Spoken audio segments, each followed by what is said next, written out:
सर्वांच्या पेजवरती मित्रांनो, आज छत्रपती संभाजीनगर शहरामधील जे पंचायत समिती सभापती आहे आदरणीय नाना, ते आज आपल्या सोबत आहे आणि त्यांच्याकडून आपण जाणून घेऊयात एकंदरीत शेतकऱ्याच्या भावना काय आहे. वेलकम आपल्या पेजवरती. तर काय एकंदरीत आज महत्त्वाची बैठक, सर्व या 6 गावातल्या शेतकऱ्यांची महत्त्वाची बैठक आज पार पडली आणि उपस्थित तुमचे प्रमुख उपस्थिती होती. तर आज काय निर्णय आहे या बैठकीमधून? आज या 6 गावचे शेतकरी आम्ही सर्वजण एकत्रित झालो आणि एकत्रित होण्याचं उद्दिष्ट एवढं आहे की मुंबई दिल्ली कॉरिडॉर या DMIC प्रकल्पामध्ये या ठिकाणी शेतकऱ्यांना जबरदस्ती सरकार या ठिकाणी DMICसाठी जमीन घेऊ पाहते आणि आज आम्ही 6 गावच्या शेतकऱ्यांनी या सरकारच्या या धोरणाचा तीव्र निषेध या ठिकाणी केला आणि या निषेधाच्या आमची भूमिका आहे की आम्ही शहराच्या लगेच आम्हाला या ठिकाणी किती जरी पैसा सरकारने दिला तर आम्ही आमच्या उदरपाटीत असणाऱ्या जमिनी सरकारला देणार नाही आणि जर सरकारने यावर जबरदस्ती केली तर मी जरी सरकारचा पार्ट असलो परंतु मी अगोदर शेतकरी आणि नंतर सरकार आहे माझ्यासाठी. मी या सगळ्या गोष्टीचा निषेध करतो आणि सरकारने जो GR काढला 32(2) नोटीस जी आम्हाला देऊ पाहत आहे, आज तर ती व्हॉट्सअपद्वारे फिरते. कुठल्याही शेतकऱ्याच्या इंडिव्हिज्युअली पर्सनली कुठल्या कर्मचारी अधिकाऱ्याने महसूलच्या किंवा MIDCच्या अधिकाऱ्याने आम्हाला दिलेली नाही आहे. या नोटीसचा आम्ही या ठिकाणी जाळून होळी करणार आहोत आणि सरकारला आमच्या तीव्र भावना या ठिकाणी कळवणार आहोत. तरी मी शेतकऱ्यांना एकच आव्हान या ठिकाणी करणार आहे, अडाणीपणात भावनिकपणे कुठलेही मुद्दे मांडू नका. भावनिक होऊन आपण वेगळ्या दिशेने जाऊ. सरकार सरकारचं काम करेल. आम्हाला टेक्निकली कायदेशीर जावं लागेल. विनाकारण भाषणं करायची म्हणून भाषणं करून होणार नाही. तर आम्हाला सर्वप्रथम काल 15 ऑगस्ट झाली. 15 ऑगस्टच्या नंतर कुठल्याही ग्रामपंचायतीने आमच्या परिसराचा ठराव घेतले नाही. काही ग्रामपंचायती 18ला घेऊ लागल्या, काही ग्रामपंचायती 20ला घेऊ लागल्या, काही 19ला तारखेला घेऊ लागल्या. मी सर्व शेतकऱ्यांना विनंती करतो, या ग्रामसभेच्या टायमाला आपण सर्वांनी जातीने हजर राहा आणि याला सर्वात पहिली फाईट कुठून करायची आपल्याला कायदेशीर, तर ग्रामसभेचा ठराव. आणि हा ठरावच आपल्याला चालू शकतो, हा ठरावच आपल्याला पुढे नेऊ शकतो आणि त्या ठरावावर आपण लक्ष केंद्रित करा. आज जनजागृती झाली, ठीक आहे. आमचे अनेक उत्साही शेतकरी, तरुण शेतकरी या ठिकाणी आपल्या भावना त्यांनी व्यक्त केल्या. मी त्याचं खंडन करतो की भावना तुमच्या आम्ही समजू शकतो आणि आपण सगळ्यांनी या गोष्टीला भावनिक न होता कायदेशीर लढा द्यायचा आहे आणि सर्वात पहिले एकीचा लढा द्यायचा आहे.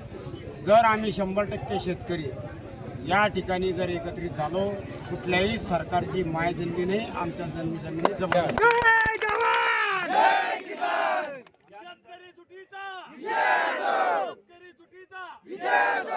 यानंतर शेतकऱ्यांना सोबत घेऊन तुमची पुढील भूमिका काय असणार आहे? अजून 2 दिवस तर आम्ही भूमिका मांडत नाही. आमच्या ग्रामसभेचे ठराव होते. 2 दिवसानंतर ज्या त्या गावच्या शेतकऱ्याला विनंती करणारे, ज्या त्या गावच्या पुढाऱ्याला विनंती करणारे, ज्या त्या गावच्या कार्यकर्त्याला विनंती करणारे की तुम्ही तुमच्या गावची एकी करा, तुम्ही तुमच्या गावची लिस्ट करा.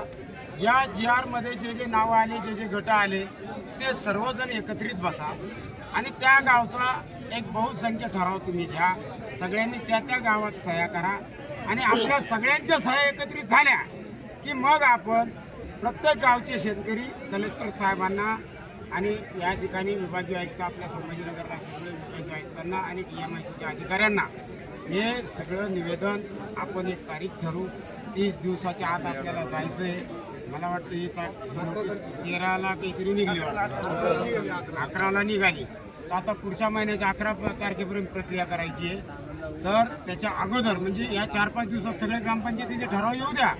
ठराव आले मग आपण सगळेजण एक तारीख सगळ्यांना फोनद्वारे, व्हॉट्सअपद्वारे ती सरकार आपल्या शेतकऱ्यांना कळवू आणि कलेक्टर साहेबाची तारीख घेऊ आणि बहुसंख्य शेतकरी आपण त्या ठिकाणी एक तातडीची बैठक लावू. कलेक्टरचं काय म्हणणं आहे ते ऐकून घेऊ, DMICचं काय म्हणणं आहे ते ऐकून घेऊ आणि त्यानंतरही तुमच्या मनासारखं होत नसेल तर मग आपण रस्त्यावर उतरू आणि रस्त्यावर उतरून ही लढाई लढू आणि त्या लढाईमध्ये पक्ष हा सगळ्यांनी बाजूला करा. ही शेतकऱ्याची लढाई आणि शेतकऱ्याच्या लढाईसाठी आम्हाला एकत्रित यावं लागेल. मी सगळ्या शेतकऱ्याला विनंती करतो की कोणीही कायदा हातात घेऊ नये.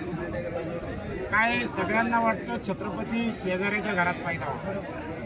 आमचे काही शेतकरी तरुण भावनिक होतील, कायदा हातात घेऊ नका, कायदेशीर लढाई आपण लढू आणि कायद्याने या सरकारला नक्कीच या ठिकाणी झुकवू, एवढंच या प्रसंगी मी बोलतो. आणि आज या GRची म्हणून आम्ही त्याला काडी लावून या ठिकाणी कोरेगावमध्ये याची होळी करतो असं या ठिकाणी मी सांगतो.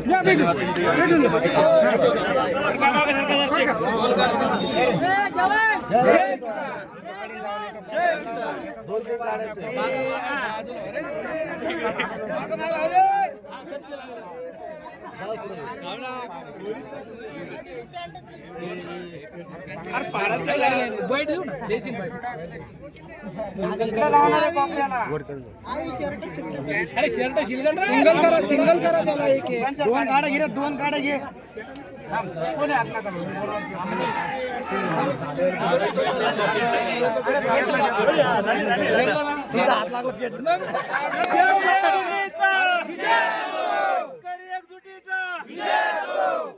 एक इंचाही जमीन एक इंचाही जमीन शेतकरी एकजुटीचा महाराष्ट्र सरकारचा निषेध असो.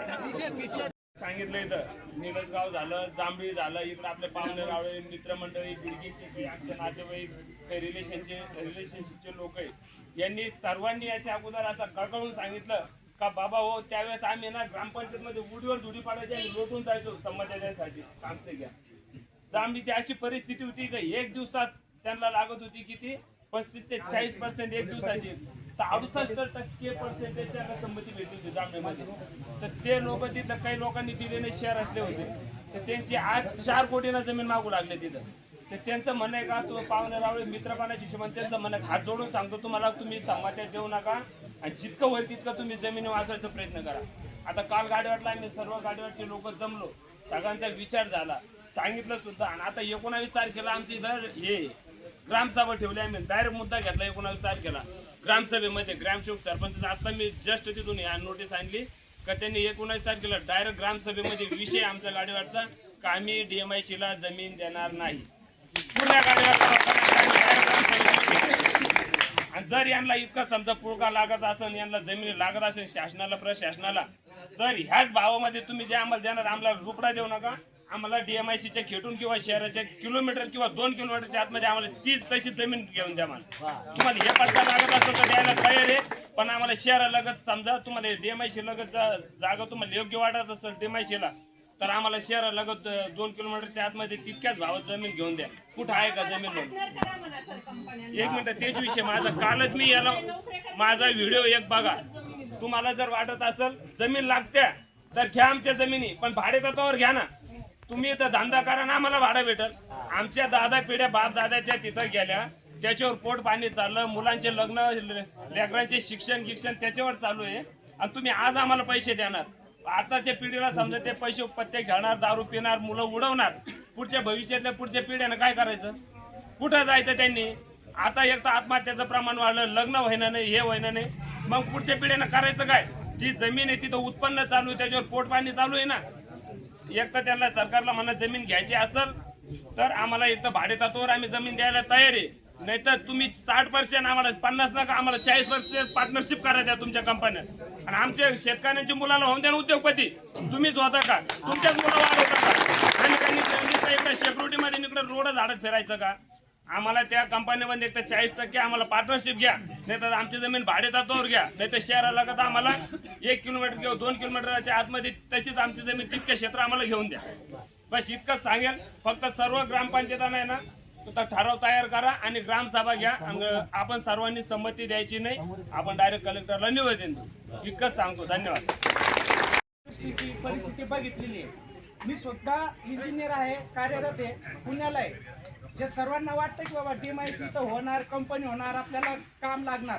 तुम्हाला आता परिस्थिती सांगतो, बाहेरची तर आहे आम्हाला माहिती आहे. तुम्ही स्वतः जरी कोणाला अनुभव घ्यायचा असेल तर एकदा फक्त शिकलेल्या मुलाला, सिक्युरिटीच्या वगैरे हाऊसकीपिंग वाल्याला सोडून, अशिक्षित माणसाला सोडून शिक्षण झालेल्या माणसाला इथं नोकरी मिळवून दाखवा तुम्ही आपल्या लोकल MIDC मध्ये. ते लोकलला प्राधान्यच देत नाही. लोकल माणसाला प्राधान्य देत नाही. तुमचं शिक्षण असो किंवा नसो काही ना काही कारणावरून तुम्हाला डावललं जातं. कारण की लोकल माणूस त्यांच्या नजरेत गुंड आहे. तो त्यांच्या नजरेत शिक्षित माणूस नाही आहे, तो त्यांच्या नजरेत गुंडा माणूस आहे. ते शिक्षित लोकांना काम देत नाही. जसं आता या मित्रांनी सर्वच मुद्दे क्लिअर केले त्याच्यामध्ये की कौशल्य सेंटर म्हणजे काही ट्रेनिंग सेंटर म्हणा, इंडस्ट्रीसाठी तयार होणारे जे मटेरियल आहे, मॅनपॉवर जे आहे, असं कुठलं नाही. पण उद्या जे कला केंद्र होणार ते मात्र नक्की होणार, मोठे पब होणार. कारण हे पण हे त्यांचेच राहणार ऑपरेटिव्ह, ती कमांड त्यांचीच राहणार आहे. त्याच्यामुळं सर्वांनी सर्व मुद्दे क्लिअर झालेले, जास्त बोलत नाही. सर्वांनी एकी करून आज काही जणांचं म्हणणं हे पण आहे की बाबा काय पिकतंय काय निघतंय. अरे काही पिकत नाही विकत नाही, पण तुम्ही आज मालक आहे तिथं. पण कोरडवाहूचे गाव असं ना, तुम्ही मालक आहे. तुम्ही आज तुमच्या एरियाच्या आमदाराला पण येण्यास रोखता बोलू शकत नाही. उद्या त्या शेतासाठी तुम्ही चोरासारखी उभा राहाल, तुम्हाला येऊ देणार नाहीये कोणी.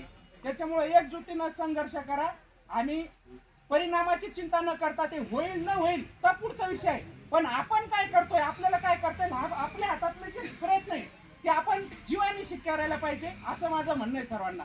पुढं तो परिणाम काही का होईना त्याचा. बाकी मग सर्व सिनियर मार्गदर्शन करतील त्याप्रमाणे पुढं करू आपण. धन्यवाद.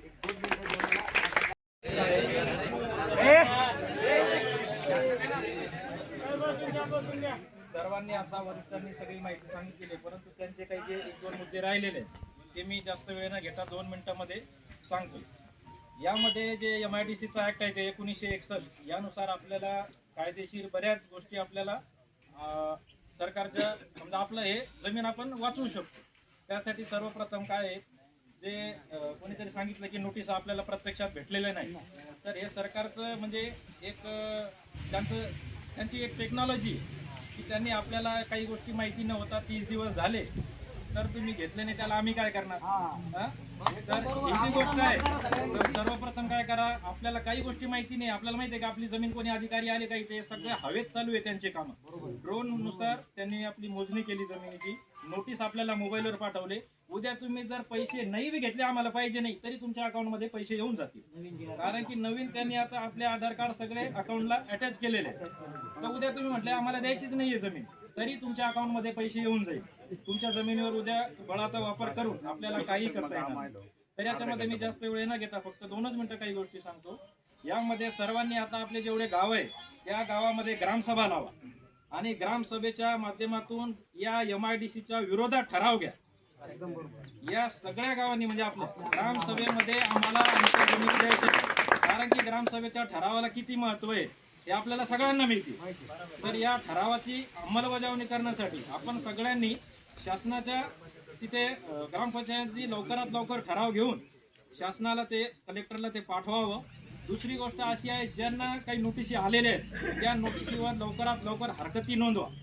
साहेब आता सांगतील कसं फॉर्मॅट वगैरे ते आहे, ते फॉर्मॅट घेऊन 100% आपण सगळ्यांनी त्या हरकती नोंदवल्या पाहिजे, जेणेकरून उद्या आपल्याला काही कायदेशीर आपल्याला लढा लढता येईल.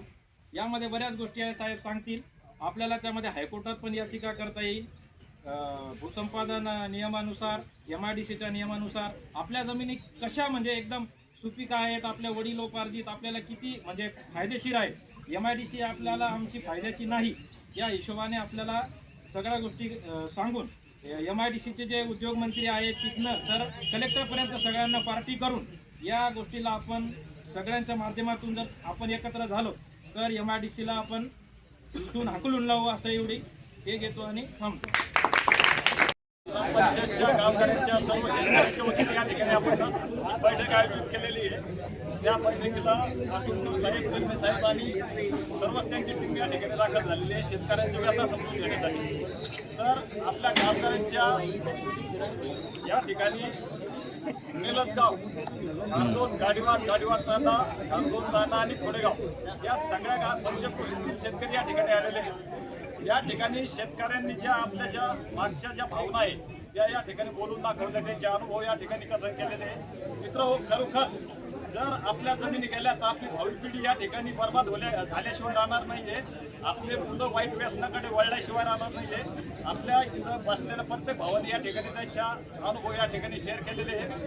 जे आमच्या एकनाथ भाऊंनी सांगितलं या ठिकाणी किंवा पब या ठिकाणी येणारे वाईट व्यसन मुलांना या ठिकाणी लागणारे राहिलेल्या आपल्या गप्पा बहिणी पण या ठिकाणी सांगितलं.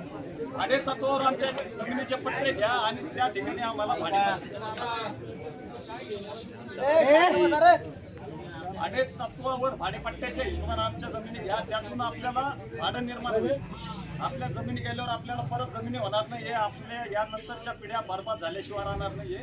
शेतकऱ्यांनी या ठिकाणी 100% विरोध करून आपण या ठिकाणी याचा प्रयत्न हाणून पाडायचा प्रयत्न करणार आहे. यानंतर आमच्या ग्रामपंचायती वतीनं आमचे ग्रामसेवकचे वडील वारलेले 1-2-3 दिवसानंतर आम्ही खोडेगावचा पण त्याप्रमाणे ठराव घेऊन या DMIC-ला प्रखरपणे विरोध या ठिकाणी करणार आहे. यानंतर आपले जमीन वाचवायची असेल तर एकच आहे, तुम्हाला नोटीसचं लेखी उत्तर द्या.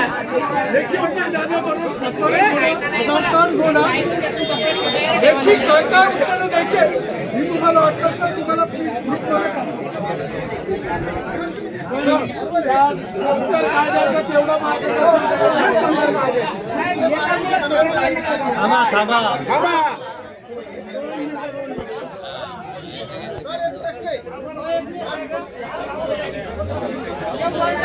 विरोध शेतकऱ्याला कसा करता येईल त्याच्यावर सांगा ना. बाकीचं सांगा नाही. आपल्याला 100% विरोध कसा करता येईल शेतकऱ्याला हे सांगा ना. सांगा बाकीचे काय गोळ्या घालीत नाही. हा 100%